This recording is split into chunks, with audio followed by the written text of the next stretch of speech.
இங்க இருந்து தான் ராமர் மிதக்கும் கற்களை கொண்டு ராமர் பாலம் கட்டினாரா? நீங்க ராமேஸ்வரம் போனீங்க, ராமேஸ்வரத்துல இருந்து தனுஷ்கோடி செல்லும் வழியில இடதுபுறம் பாத்தீங்கன்னா வந்து கடலுக்குள்ளார பாத்தீங்கன்னா கோதண்ட ராமர் கோயில் அப்படின்னு சொல்லிட்டு ஒரு கோவில் இருக்குங்க. அந்த கோயிலுக்கு நீங்க போனீங்கன்னா கோயிலுக்கு அருகாமையில தொட்டில மிதக்கும் கற்களை வச்சிருப்பாங்க. அங்க இருக்கிறவங்க என்ன சொல்லுவாங்க அப்படின்னு கேட்டீங்க, இந்த கற்களை வச்சு ராமாயண புராணப்படி ராமர் இங்க இருந்து தான் வந்து இலங்கைக்கு வந்து ராமர் பாலம் கட்டினாரு, அதுவும் இந்த மிதக்கும் கற்களை வச்சு தான் கட்டினாரு அப்படின்னு சொல்லிட்டு மக்கள் கிட்ட ஒரு நம்பிக்கை இருக்கிறதா வந்து அவங்க நம்ம கிட்ட குறிப்பிடுவாங்க. அதோட தொடர்ச்சியா இன்னைக்கு வரைக்கும் அங்க வர பக்தர்களுடைய தலையில வந்து அந்த மிதக்கும் கற்களை வைப்பாங்க. அது கூட ஒரு சின்னதா ஒரு கல்லை கொடுக்குறாங்க.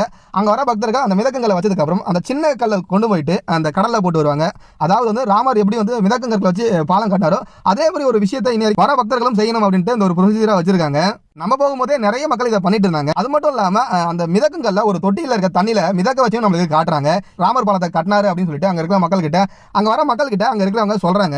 நீங்க அடுத்த முறை ராமேஸ்வரம் போனீங்கன்னா மறக்காம இந்த கோதண்ட ராமர் கோயிலுக்கு போயிட்டு வாங்க. இந்த கோயில் ஒரு அற்புதமான கோயில். கடலுக்குள்ளார ஒரு